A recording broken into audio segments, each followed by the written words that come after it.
사랑하는 성도 여러분, 오늘은 수요 예배가 있는 날입니다. 하나님의 말씀 신약성경 마태복음 24장 29절에서 35절의 말씀을 함께 보고 기도하는 시간 가지면 좋겠습니다. 제가 말씀을 봉독하겠습니다. 그날 환난 후에 즉시 해가 어두워지며 달이 빛을 내지 아니하며 별들이 하늘에서 떨어지며 하늘의 권능들이 흔들리리라. 그때 인자의 징조가 하늘에서 보이겠고 그때 땅의 모든 족속들이 통곡하며 그들이 인자가 구름을 타고 능력과 큰 영광으로 오는 것을 보리라. 그가 큰 나팔 소리와 함께 천사들을 보내리니 그들이 그의 택하신 자들을 하늘 이 끝에서 저 끝까지 사방에서 모으리라. 무화과나무의 비유를 배우라. 그 가지가 연하여지고 잎사귀를 내면 여름이 가까운 줄을 아나니 이와 같이 너희도 이 모든 일을 보거든 인자가 가까이 곧 문 앞에 이른 줄 알라. 내가 진실로 너희에게 말하노니 이 세대가 지나가기 전에 이 일이 다 일어나리라. 천지는 없어질지언정 내 말은 없어지지 아니하리라. 아멘.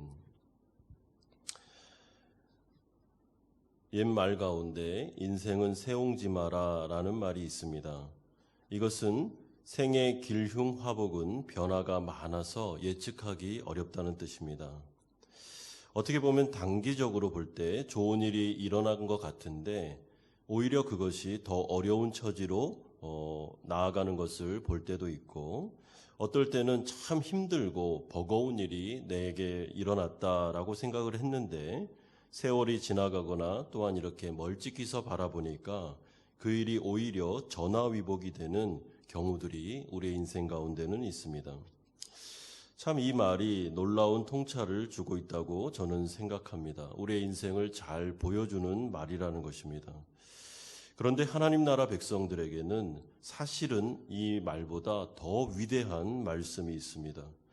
그것은 살아계신 하나님이 우리와 함께 하신다는 것이며 그분이 인생 전체를 주관하고 계시므로 우리 안에 일어나는 모든 일들, 좋은 일이든 나쁜 일이라고 생각하는 것이든 이 모든 것들을 하나님은 다 도구 삼아 재료 삼아서 우리를 아름답게 빚어가신다는 위대한 성경 말씀이 있습니다. 그러므로 우리에게 닥치는 현재의 우리가 생각할 때 좀 나쁜 일이라고 생각하는 것도 사실은 하나님 손 안에서 일어나는 일이기 때문에 이 위대한 성경 말씀에 근거해 볼 때는 이것이 우리에게 선으로 정말 영적으로는 아름답고 좋은 것으로 나타날 수가 있는 것입니다. 그리고 우리에게 닥치는 좋은 일도 하나님 손에서 일어나는 것임을 우리는 확신할 수가 있습니다. 그러니까 전화위복보다도 더 위대하고 강력한 소망의 말씀이 성경에는 가득 채워져 있습니다. 그것이 바로 부활의 능력이죠. 죽은 자도 살아나고 어려움과 환난 속에 있는 자들도 다시 소망으로 재기할 수 있는 것, 이것이 바로 성경에 기록되어 있는 확실한 하나님의 말씀입니다. 우리는 지금 영상 설교를 통해서 계속해서 예루살렘 성전의 멸망을 살펴보고 있습니다. 예수님은 이 부분에 대하여 예언하셨습니다. 오늘 그 부분에 대해서 또 구체적으로 이야기가 나오고 있습니다. 첫 번째로 살펴볼 내용은 예루살렘 성전 멸망의 결과에 대해서 29절에서 31절까지 말씀하십니다. 예수님께서는 묵시의 언어로 이 부분을 예언하셨는데 그 내용이 29절에서 30절에 나오고 있습니다. 묵시적인 언어라는 것은 직접적으로 말이나 행동을 드러내지 않고 은연중에 뜻을 드러내 보이는 표현 방식을 말합니다. 29절을 보십시오. 그날 환난 후에 즉시 해가 어두워지며 달이 빛을 내지 아니하며 별들이 하늘에서 떨어지며 하늘의 권능들이 흔들리리라. 30절에도 그때 인자의 징조가 하늘에서 보이겠고 그때 땅의 모든 족속들이 통곡하며 그들이 인자가 구름을 타고 능력과 그 영광으로 오는 것을 보리라. 이 묵시적인 언어 표현으로 볼 때 우리가 이 광경은 예수님의 재림을 나타내는 것처럼 생각할 수가 있는데 사실 그렇지는 않습니다. 이것은 구약 성경에 나타나는 이사야서 13장 또한 34장 또한 스가랴서 12장의 말씀을 예수님이 인용하면서 그 시대 가운데 이제 얼마 있지 않으면 예루살렘 멸망과 같은 엄청난 일이 일어날 것임을 예언하시는 내용입니다. 그러니까 이것은 이제 예수님의 예언대로 정말 이스라엘 백성들이 상상할 수 없는 이들의 마음이 무너질 수밖에 없는 그 예루살렘이 무너져 내릴 거다라는 그런 예언이죠. 이것이 바로 구약의 배경을 통한 묵시적인 예수님의 예언 방식이었습니다. 이것이 얼마나 끔찍한 일이라면 모든 백성이 통곡할 정도로 정말 무시무시한 그런 예루살렘 멸망 사건이 일어나게 될 것임을 경고하고 있습니다. 예루살렘 성전이 왜 이렇게 이 당시에 어려움을 당하고 무너져 내릴 거라고 예수님이 경고하십니까? 예루살렘 성전을 세우신 하나님의 목적에서 이슬이 벗어났기 때문에 그렇습니다. 성전은 영혼들을 살리고 그들이 하나님 앞에 나와 기도하며 하나님을 만나며 그리고 그 앞에서 은혜를 받는 곳이 바로 예루살렘 성전입니다. 죄를 해결할 수 있는 곳, 다시 하나님 앞에서 관계를 회복할 수 있는 곳이 성전이 세워진 기능입니다. 구원의 방주로서의 역할을 해야 됩니다. 그런데 예수님 당시에 이 당시에 예루살렘 성전은 그 성전을 운영하고 있었던 종교 지도자들을 비롯한 모든 백성들이 그 예루살렘 성전의 기능을 잃어버리고 역할을 잃어버리고 자신들이 원하는 방식대로 강도의 소굴을 만들어버린 이런 정말 이상한 일들이 일어나기 시작했고 예수님은 이 부분에 대하여 내가 반드시 심판하겠다고 말씀하시는 것이죠. 그러므로 우리는 이 사실을 통해서 하나 확인할 수 있는데 그것은 하나님의 뜻에서 벗어났을 때 하나님의 말씀에서 이탈했을 때는 그 부분에 대한 그 징계가 나온다는 것입니다. 그런데 오늘 이 말씀은 사실 우리가 살아가고 있는 교회와 우리 성도들의 삶에도 그대로 적용할 수 있습니다. 여러분, 교회는 하나님이 세우신 영적인 기관입니다. 이것은 나라가 세운 것도 아니고 한 개인이 세운 것도 아닙니다. 이것은 직접 하나님이 주인 되셔서 하나님의 뜻에 따라 세워진 하나님 나라 대변하는 기관이죠. 그렇기 때문에 교회에 있어서 가장 중요한 것은 하나님의 뜻입니다. 하나님이 교회를 왜 세우셨는지 그 목적이 무엇인지를 정확하게 알고 목회자를 비롯한 리더들과 그리고 온 성도들은 그 하나님의 뜻을 이루어드리는 것, 이것이 바로 교회를 잘 운영하는 것입니다. 하나님은 교회를 세우셔서 이 세상에 있는 모든 영혼들을 구원하시기를 원하십니다. 또한 하나님 나라 백성들이 이 세상 살아가면서 힘과 능력을 얻기를 원합니다. 죄를 회개하고 치료받고 다시 힘을 얻어 하나님 나라 백성대로 사는 것, 영혼을 치료하고 회복하고 이들에게 은혜를 주며 축복하는 것, 그리고 믿지 않는 자들을 경고하여 하나님의 나라로 다시 들어올 수 있도록 회개의 역사를 일으키는 것, 이것이 바로 교회가 세워진 1차적인 목적입니다. 그런데 만약에 교회가 이런 목적에서 벗어나게 되면 예전에 예루살렘 성전이 무너졌던 것처럼 하나님은 지금도 오늘날도 교회를 징계하시며 폐기 처분하실 수도 있다는 무서운 말씀이 이 가운데 포함되어 있는 것입니다. 그러므로 목회자를 비롯한 지도자들 그리고 모든 성도님들은 하나님의 뜻에 맞춰서 우리가 정말 조심하면서 교회를 세워나가고 교회를 하나님의 뜻에 따라서 운영할 필요가 있는 것입니다. 성도들은 어떻습니까? 하나님의 성도들을 향한 하나님의 뜻이 있습니다. 우리는 이 세상을 살아가면서 그냥 안정적으로 평안하게 이 세상을 잘 지내는 게 목적이 아닙니다. 하나님의 목적은 거룩입니다. 하나님의 백성들이 이 세상과 구별된 빛과 소금의 역할을 감당하기를 원합니다. 그것이 바로 성도들이 이 세상에 존재하는 목적입니다. 만약에 소금이 맛을 잃으면 그 소금은 쓸모가 없다고 하셨습니다. 빛이 그 밝음을 잃어버리면 아무 쓰잘데기가 없는 것입니다. 마찬가지로 성도들이 거룩을 잃어버리고 하나님 나라 백성처럼 살지 않고 이 세상 사람들처럼 똑같이 그렇게 살아가고 있다면 하나님은 이 부분에 대하여 분명히 경고하시면서 손을 대실 거라고 말씀하시는 것입니다. 그러므로 우리는 신앙생활 하면서 우선적으로 하나님의 뜻과 그분의 목적을 이해할 필요가 있고, 이 부분에 있어서 예수님 당시에 예루살렘 성전은 정말 타락할 대로 타락했기 때문에 예수님은 이 부분에 대하여 더 이상 이 예루살렘 성전은 존재할 이유가 없음을 분명히 말씀하고 있습니다. 예루살렘 성전이 파괴됨으로 인해서 그럼 어떤 결과가 나타나게 되겠습니까? 여러분, 예루살렘 성전이 파괴되면 하나님 나라 자체가 망하는 건 아닙니까? 위기를 당하는 것은 아닙니까? 하나님은 성전과 교회를 통해서 일하시는데 그 본거지가 없어지니 하나님의 나라가 어려워질 수밖에 없는 것 아닙니까? 오늘 본문은 그렇지 않다고 분명하게 말씀합니다. 31절에 보시면 그가 큰 나팔 소리와 함께 천사들을 보내리니 그들이 그의 택하신 자들을 하늘 이 끝에서 저 끝까지 사방에서 모으리라. 참 아이러니한 말씀입니다.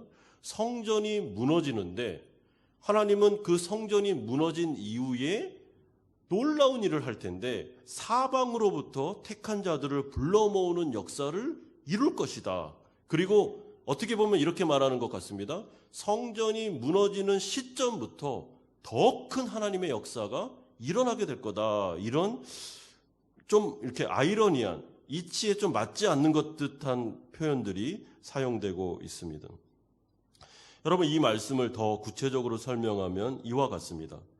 예루살렘 성전 멸망은 하나님의 나라가 붕괴되는 현상이 아닌, 어떻게 보면 하나님은 더 큰 계획을 가지고 이 시점부터 이제는 하나님의 복음이 성전에만 머물지 않고 이스라엘 백성들의 안에만 갖춰지지 않고 새로운 시대가 올 텐데, 예수 그리스도의 십자가와 부활을 통해서 새로운 성전 시대가 올 텐데, 오순절 성령 사건을 통하여 성령이 부어지기 시작하면서 이제 만방으로 하나님의 복음이 퍼져나가는 놀라운 전 우주적인 구원의 역사가 나타나게 될 거다 하는 말씀이 포함된 것입니다.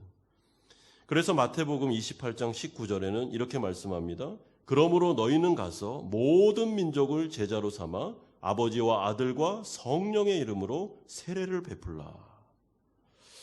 이 당시에 이 말씀을 듣고 있던 제자들은 예루살렘 성전이 무너지면 와, 그럼 어떡해? 세상에 끝이 오는 거 아니야? 이거 완전히 큰일 났네. 막 그러면서 두려워했습니다.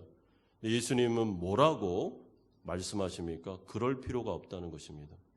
예루살렘 성전 멸망은 이제는 새로운 성전의 도래를 의미하며 그 성령의 시대를 통하여 하나님의 나라가 전 세계적으로 확장되는 역사가 일어나게 될 텐데, 너희들은 그 시대를 바라보고 대비하라고 말씀하시는 것입니다. 여러분, 우리가 이 말씀을 들으면서 하나 깨달을 수 있는 것은, 우리가 생각할 때 예루살렘 멸망은 모든 백성이 통곡하는, 정말 이스라엘 백성들이 생각할 때는 일어나서는 안 되는 악재 중에 악재입니다. 그런데 하나님의 시각, 예수님의 생각으로는 예루살렘 성전의 멸망이 그들의 영적인 세계로, 영적인 시각으로 볼 때는 더 큰 하나님의 역사를 이루는 놀라운 일의 그런 시발점이 될 것임을 강조하시는 것을 우리는 눈여겨볼 필요가 있습니다. 왜 그렇습니까? 하나님께서 이 모든 것을 주관하고 계시기 때문에.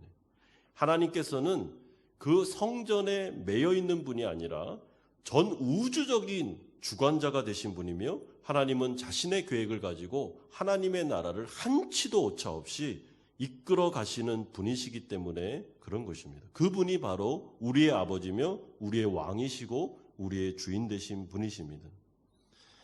그러므로 우리가 볼 때 교회의 어려움, 교회의 환난이나 이 고통들은 사실은 하나님의 계획 안에 있는 것입니다. 하나님은 이 부분을 통하여 전화위복, 부활의 능력을 통해서 더 큰 하나님의 축복과 은혜로 우리를 데려가실 수 있는 충분한 능력을 가지신 분이십니다. 그런 지혜가 있으신 분입니다. 그러므로 이 말씀을 우리의 삶에 어떻게 적용할 수 있겠습니까? 우리가 생각할 때 단기적으로 참 어려운 일을 닥쳤다, 정말 이것은 마음이 무너지는 너무 힘든 일이다, 그렇게 생각하는 일들이 우리의 삶에 올 수가 있습니다. 예루살렘 성전의 멸망은 이들에게는 하늘이 무너지는, 이 시대 가운데는 이스라엘 백성들에게는 정말 하늘이 무너지는 것 같은 일이었습니다.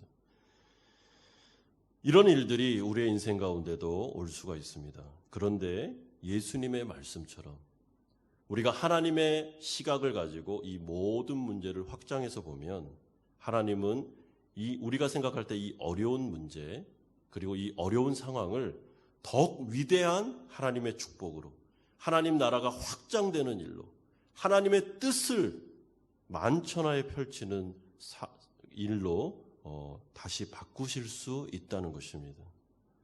그러므로 하나님 나라 백성들은 어떤 상황 속에서도 완전히 절망하면 안 됩니다. 그 현실을 직시하되 그대로 인정하고 받아들이되 이 상황 때문에 무너져 내리면 안 됩니다. 우리는 끝까지 하나님을 믿어야 됩니다. 하나님은 이 어려움을 다시 축복으로 바꾸실 수 있다. 하나님은 이 일을 통해서 반드시 하나님의 일을 이루실 것이다. 그것은 선이 될 것이다. 그것은 좋은 것이 될 것이다. 하나님은 이 상황을 통해서 더 위대한 하나님의 일을 이루실 것이다. 이 믿음을 갖는다면 우리에게는 소망이 생겨날 수 있는 것입니다. 그러므로 이 당시에 이 제자들이 예수님의 이 말씀을 다 이해하고 믿었다면 그들은 예루살렘 성전이 멸망됐을 때 하나님이 더 큰 역사를 이루실 것을 믿고 더 담대하게 나아갈 수 있는 것이죠. 두 번째는 무화과 나무의 비유를 배우라고 32절에서 34절까지 말씀하십니다. 그러면 예루살렘 성전의 심판은 언제 오는 것입니까? 예수님은 그 정확한 때를 알려주시지는 않았습니다. 그럼에도 불구하고 예수님이 분명히 말씀하시는 것은 무화과 나무의 비유를 통해서 무화과 나무가 잎이 나고 열매를 맺는 것을 보면서 우리는 그 시대, 그 계절을 알 수 있듯이 그 상황이 일어나는 징조들을 통해서 우리는 이 예루살렘 멸망의 시기를 알 수 있다고, 충분히 짐작할 수 있다고 말씀하고 있습니다. 34절 보십시오. 내가 진실로 너에게 말하노니 이 세대가 지나가기 전에 이 일이 다 일어나리라. 이 세대가 지나가기 전에, 그러니까 너희들이 죽기 전에 일어날 텐데 그 전에 반드시 어떤 징조들이 나타나게 될 거라고 말합니다. 여러분, 어떤 징조입니까? 예수님의 예언의 말씀이 먼저 있었고요.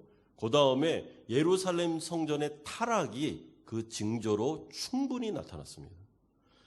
그 안에 장사하는 자들이 있었고 예루살렘 성전을 범했으며 거룩한 장소를 범하고 이방인들이 기도해야 되는데 시장터를 만들어서 그런 말도 되지도 않는 일들을 일으켰습니다. 여러분, 이것이 다 징조입니다. 이것을 보면서 큰일 났네. 이것은 하나님의 심판이 나타날 징조네 라고 먼저 생각하는 것이 중요한 것입니다. 그러므로 우리는 하나님 나라 백성들은 이 시대를 살아가면서 어느 정도 미래를 예측할 수 있습니다. 여러분, 그것은 점쟁이들처럼 미래를 확실하게 이런 일이 일어난다 시시콜콜 말하는 것을 의미하는 게 아닙니다. 여러분, 그것은 하나님의 영역입니다. 미래는 우리가 정확하게 알 수는 없습니다. 그러나 하나님의 말씀의 기준으로 봤을 때 그 말씀을 잘 보면서 시대가 일어나는 상황들을 어느 정도 보면서 우리는 하나님의 축복과 하나님의 심판 또한 하나님의 징계를 어느 정도 유추해 볼 수 있다는 것입니다. 그럴 때 중요한 것이 바로 하나님의 말씀이고 두 번째는 그 말씀에 근거한 상식입니다. 이런 걸 보면서 우리는 하나님 앞에서 우리가 나아가야 될 발들을 다시 한번 생각해 볼 수가 있는 것입니다. 예를 들어 볼까요? 우리가 이 시대의 교회들을 잘 눈여겨볼 필요가 있습니다. 교회가 정말 하나님의 말씀대로 운영되고 있는가? 또한 목회자들과 지도자들이 하나님을 두려워하고 있는가? 그들의 윤리는 어떻게 되었는가? 이들이 정말 말씀대로 교회를 잘 이끌어가고 있는가 보는 것이죠. 예배에 대한 진지한 태도가 있는가? 성경 말씀에 대한 태도는 어떤가?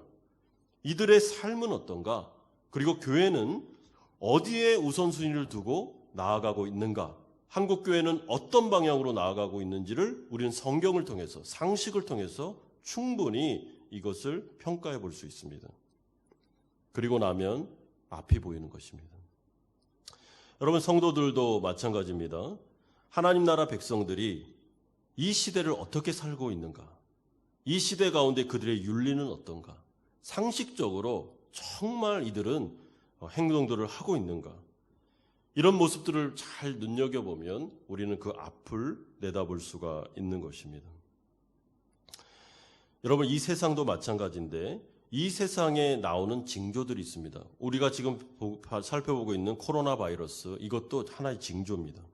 그리고 지진과 태풍과 이 모든 쓰나미와 같은 것들은 징조죠. 어떤 징조입니까? 이 시대가 우리가 살고 있는 지구와 이 우주가 완벽하지 않다는 것. 이것은 언젠가는 폐기 처분될 수밖에 없다는 것을 보여주는 것입니다. 그러므로 이런 징조를 통해서 정말 그 사람이 진지한 사람이라면, 하나님의 말씀을 믿고 상식적이라면 왜 이렇게 지구가 불안할까? 왜 이렇게 이런 일들이 자꾸만 벌어지지? 여기서는 우리가 영원히 살 곳이 아니구나. 영원한 세상으로 우리가 빨리 이민을 가야 되겠구나. 그것이 성경에서 말하는 하나님의 나라구나.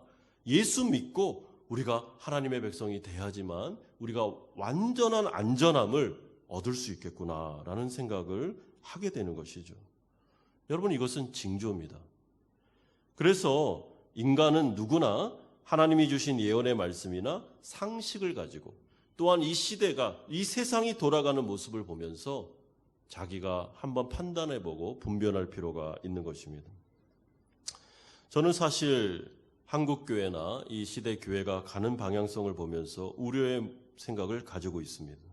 윤리적인 문제, 하나님의 말씀을 너무나도 가볍게 여기는 문제, 그리고 이 시대가 가는 방향성을 가지고 하나님의 말씀의 기준을 굉장히 낮추는 시대, 목회자들의 타락이나 성도들의 그런 비윤리적인 모습을 보면서 우려의 마음을 가지고 있습니다.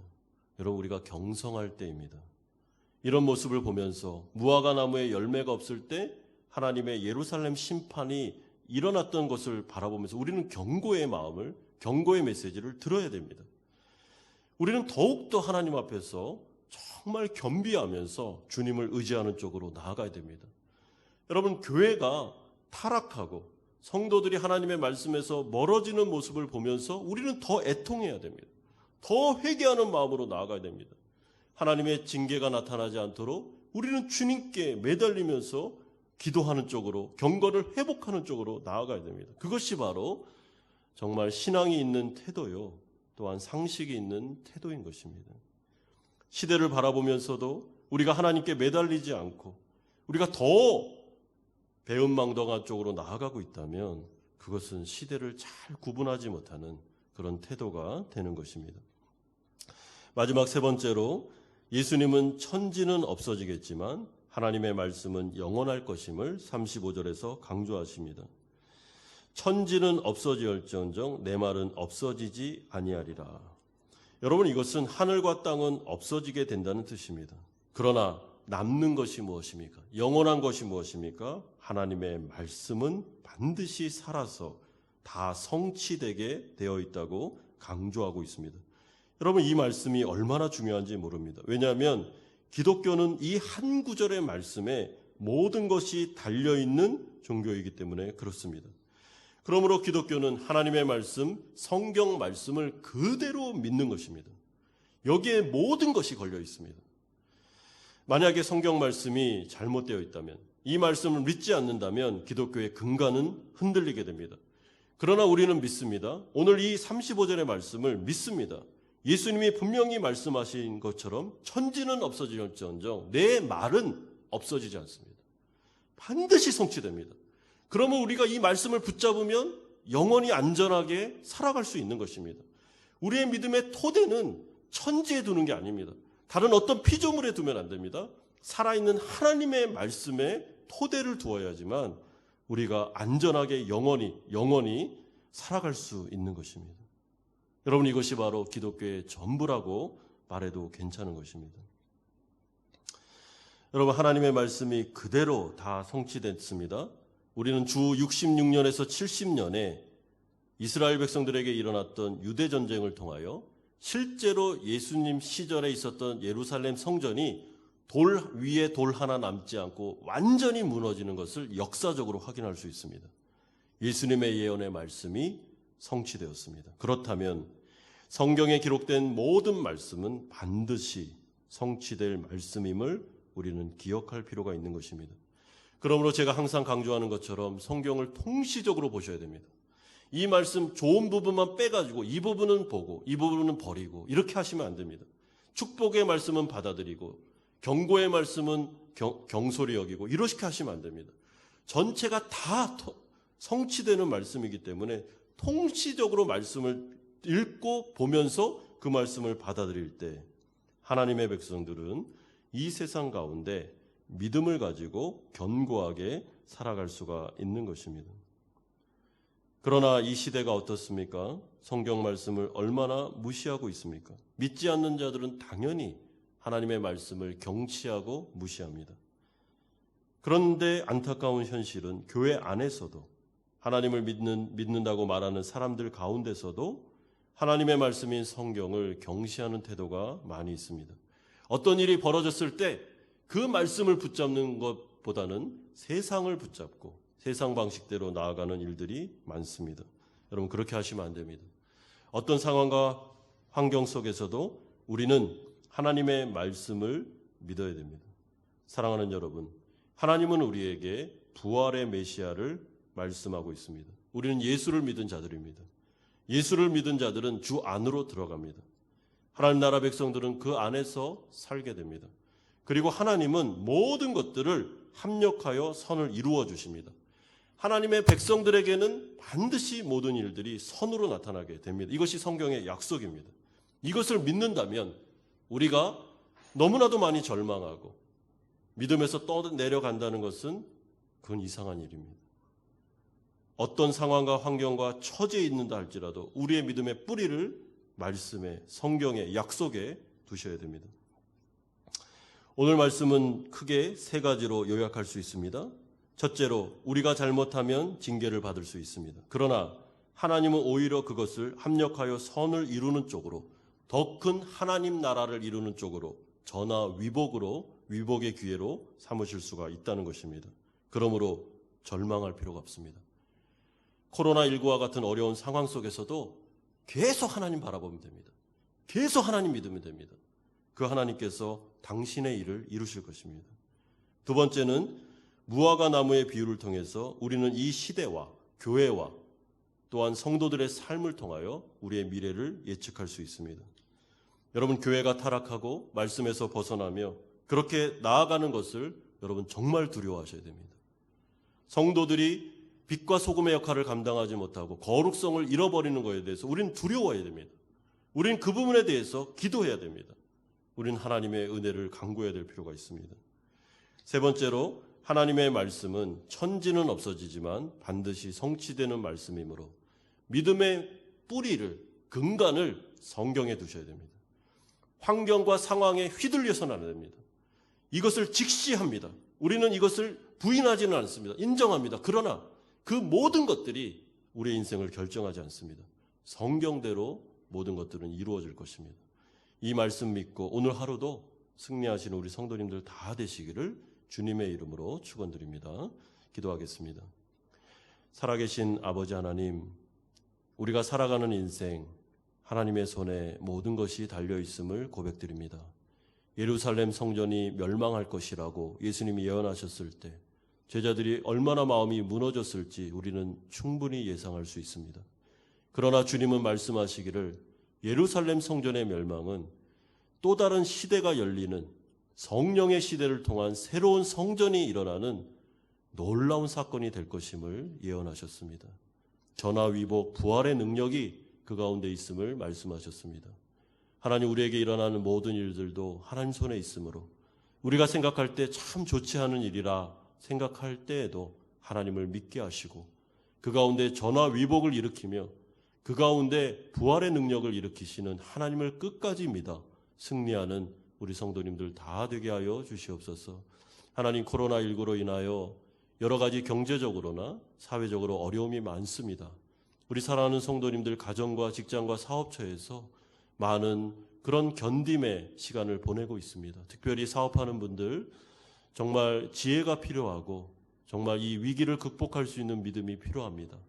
하나님 그 마음이 무너지지 않게 하여 주시고 참 주님 믿음으로 말미암아 피할 길을 주셔서 이 경제적인 어려움들 잘 극복해서 낼 수 있도록 주님 함께하여 주시고 교회도 믿음으로 우리가 잘 이 길을 걸어가 하나님께 영광 돌리는 교회가 될 수 있도록 은혜 내려 주시옵소서. 예수님의 이름으로 기도드리옵나이다. 아멘.